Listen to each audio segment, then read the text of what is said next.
I was talking with a fellow practitioner over the weekend, and we were talking about, a lot of women will have a bunch of things going on, like you said, memory, fatigue,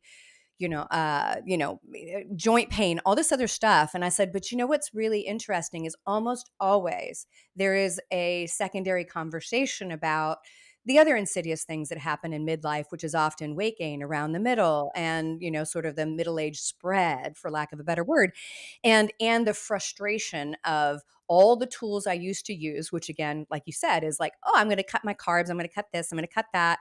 I'm going to do all these things to sort of double down. I'm going to work out more. Doesn't really work. And when you look at Ayurveda, and you look at the way the body is looked at by individual sort of how you're wired and then the seasons of life, we're literally doing all the wrong things. Everything wrong. Everything. And I want you to share that because you have a way of really bringing this home, and you go through it heavily in your book, which is amazing. But I want you to talk specifically about that. For sure. So, in my book, The Inflammation Code, I talk about something called elemental design. And elemental design is this ancient Ayurvedic principle that we all have different constitutions. We're made up of primarily air, fire, or water. And so, those elements in Ayurveda are called Vata, Pitta, and Kapha. And so, if you take my quiz on elemental design, it's on my website at drshivani.com. You'll come to know quickly what is your primary. And knowing your primary constitution from birth is really important because then you understand how to really customize your lifestyle practices to yourself. So I'm a lot of fire. I'm the middle one, Pitta. So I really have to manage sleeping well, how I eat, when I eat, cooling my jets. So I'm a nice, kind, balanced human being.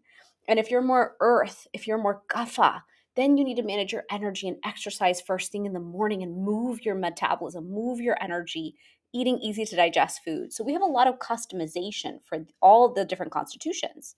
What's interesting to me is that first one, Vata, which is air and ether, that season called Vata and that tendency of elements called Vata applies through perimenopause and menopause.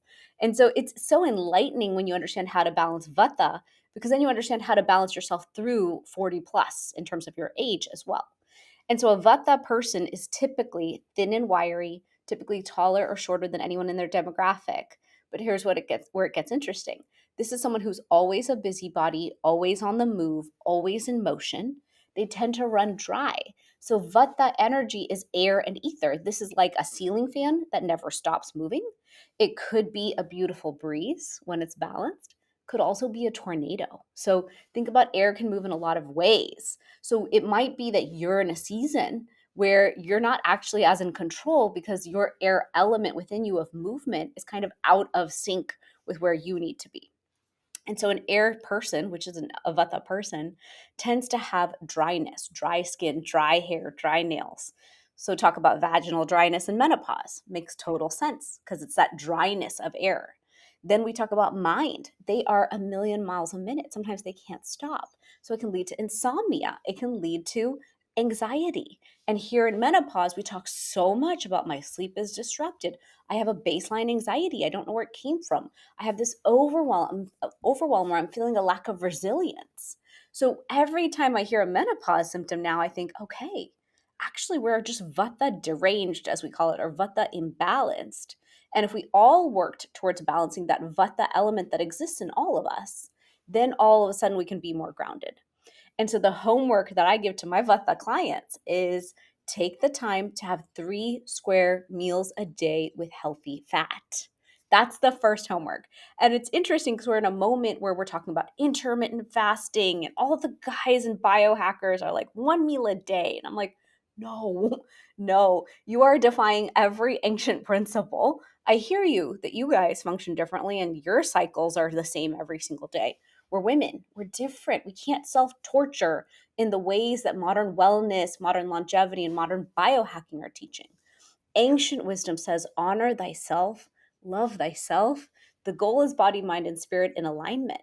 And so whenever you feel out of alignment, pause and think about what are you doing that's causing such disalignment within you? Is it that you're forcing a certain type of meal plan down your own throat that's too harsh? Is it that you're not honoring sleep and circadian rhythm? we as women are cyclical beings. We're meant to live in cycle with the moon, with the sun, with Mother Earth. And a lot of what we're doing right now is breaking all those rules because we're trying to handle so much.